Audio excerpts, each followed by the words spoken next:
राधे राधे दोस्तों। पौराणिक कथाओं के क्रम को आगे बढ़ाते हुए प्रस्तुत है आज की कथा आपके सामने, जिसमें आज बताएंगे कि प्रभु का नाम गोविंदा कैसे पड़ा, प्रभु को गोविंदा क्यों पुकारा गया। तो दोस्तों, कथा अगर पसंद आए तो लाइक शेयर सब्सक्राइब करना नहीं भूलें। चलिए दोस्तों, कथा को आगे बढ़ाते हैं। यह एक अत्यंत रोचक घटना है। महालक्ष्मी की खोज में भगवान विष्णु जब भूलोक पर आए तब यह सुंदर घटना घटी। भूलोक में प्रवेश करते ही उन्हें भूख और प्यास मानवीय गुण प्राप्त हुए। भगवान श्रीनिवास ऋषि अगस्त के आश्रम में गए और बोले, मुनिवर, एक विशिष्ट कार्य से भूलोक पर आया हूँ और कलयुग के अंत तक यहीं रहने वाला हूँ। मुझे गाय का दूध अत्यंत पसंद है और मुझे अन्न के रूप में इसकी आवश्यकता है।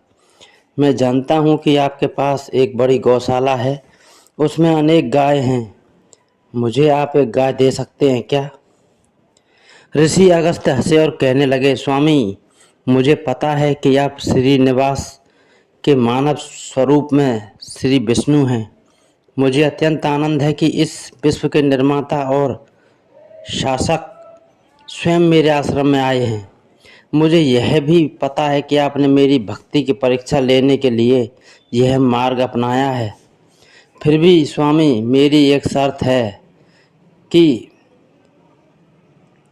पवित्र गाय केवल ऐसे व्यक्ति को मिलनी चाहिए जो उसकी पत्नी संग यहाँ आए। मुझे आपको उपहार स्वरूप गाय देना अच्छा लगेगा, परंतु जब तुम मेरे आश्रम में देवी लक्ष्मी संग आओगे और गोदान करने के लिए पूछोगे, तभी मैं ऐसा कर पाऊंगा। भगवान श्रीनिवास हंसे और बोले, ठीक है मुनिवर, तुम्हें जो चाहिए वह मैं करूंगा। ऐसा कहकर वे वापस चले गए। बाद में भगवान श्रीनिवास ने देवी पद्मावती से विवाह किया। विवाह के कुछ दिन पश्चात भगवान श्रीनिवास उनकी दिव्य पत्नी पद्मावती के साथ ऋषि अगस्त्य महामुनि के आश्रम में आए, पर उस समय ऋषि आश्रम में नहीं थे। भगवान श्रीनिवास से उनके शिष्यों ने पूछा, आप कौन हैं और हम आपके लिए क्या कर सकते हैं? प्रभु ने उत्तर दिया, मेरा नाम श्रीनिवास है और यह मेरी पत्नी पद्मावती है। आपके आचार्य को मेरी प्रतिदिन की आवश्यकता के लिए एक गाय दान करने के लिए कहा था, परंतु उन्होंने कहा कि पत्नी के साथ आकर दान मांगेंगे तभी मैं गाय दूंगा। यह तुम्हारे आचार्य की शर्त थी, इसलिए मैं अब पत्नी संग आया हूँ। शिष्यों ने विनम्रता से कहा, हमारे आचार्य आश्रम में नहीं हैं, इसलिए कृपया आप गाय लेने के लिए बाद में आइए। श्रीनिवास हंसे और कहने लगे, मैं आपकी बात से सहमत हूँ, परंतु मैं संपूर्ण जगत का सर्वोच्च शासक हूँ, इसलिए तुम सभी शिष्यगण मुझ पर विश्वास रख सकते हैं और मुझे एक गाय दे सकते हैं। मैं फिर से नहीं आ सकता। शिष्यों ने कहा, निश्चित रूप से आप धरती के शासक हैं, बल्कि यह संपूर्ण विश्व ही आपका ही है, परंतु हमारे दिव्य आचार्य हमारे लिए सर्वोच्च हैं और उनकी आज्ञा के बिना हम कोई भी काम नहीं कर सकते। धीरे धीरे हंसते हुए भगवान कहने लगे, आपके आचार्य का आदर करता हूँ। कृपया वापस आने पर आचार्य को बताइए कि मैं सैव पत्नी का आया था। ऐसा कहकर भगवान श्रीनिवासन तिरुमाला की दिशा में जाने लगे। कुछ मिनटों में ऋषि अगस्त्य आश्रम में वापस आए और जब उन्हें इस बात का पता लगा तो वे अत्यंत निराश हुए। श्रीमन नारायण स्वयं माँ लक्ष्मी के संग मेरे आश्रम में आए थे। दुर्भाग्यवश मैं आश्रम में नहीं था, बड़ा अनर्थ हुआ। फिर भी कोई बात नहीं, प्रभु को जो गाय चाहिए थी वह तो देना ही चाहिए।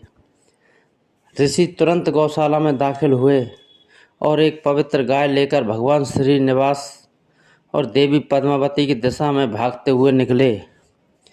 थोड़ी दूरी पर श्रीनिवास एवं पत्नी पद्मावती उन्हें नजर आए। उनके पीछे भागते हुए ऋषि तेलुगु भाषा में पुकारने लगे, स्वामी गोविंदा। स्वामी का मतलब देवा, गोबू का मतलब गाय, इंदा का मतलब होता है दोस्तों ले जाओ। तो तेलुगु में बोलने लगे, स्वामी गोविंदा, स्वामी गोविंदा, स्वामी गोविंदा, अर्थात स्वामी गाय ले जाइए। कई बार पुकारने के पश्चात भी भगवान ने नहीं देखा।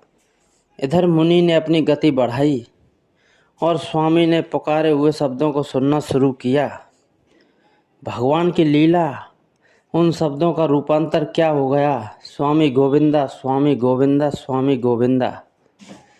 ऋषि के बार बार पुकारने के पश्चात भगवान श्रीनिवास, वेंकटेश्वर एवं देवी पद्मावती वापस मुड़े और ऋषि से पवित्र गाय स्वीकार की। श्रीनिवास जी ने ऋषि से कहा, मुनिवर, तुमने ज्ञात और अज्ञात अवस्था में मेरे सबसे प्रिय नाम गोविंदा को 108 बार बोल दिया है। कलयुग के अंत तक पवित्र सप्त पहाड़ियों पर मूर्ति के रूप में भूलोक पर रहूँगा। मुझे मेरे सभी भक्त गोविंदा नाम से पुकारेंगे। इन 7 पवित्र पहाड़ियों पर मेरे लिए एक मंदिर बनाया जाएगा और हर दिन मुझे देखने के लिए बड़ी संख्या में भक्त आते रहेंगे। भक्त पहाड़ी पर चढ़ते हुए अथवा मंदिर में मेरे सामने मुझे गोविंदा नाम से पुकारेंगे। मुनिराज कृपया ध्यान दीजिए, हर समय मुझे इस नाम से पुकारे जाते वक्त तुम्हें भी स्मरण किया जाएगा, क्योंकि इस प्रेम भरे नाम का कारण तुम हो। यदि किसी भी कारणवश कोई भक्त मंदिर में आने में असमर्थ रहेगा और मेरे गोविंदा नाम का स्मरण करेगा, तब उसकी सारी आवश्यकता मैं पूरी करूँगा। 7 पहाड़ियों पर चढ़ते हुए जो गोविंदा नाम को पुकारेगा, उन सभी श्रद्धालुओं को मैं मोक्ष दूंगा।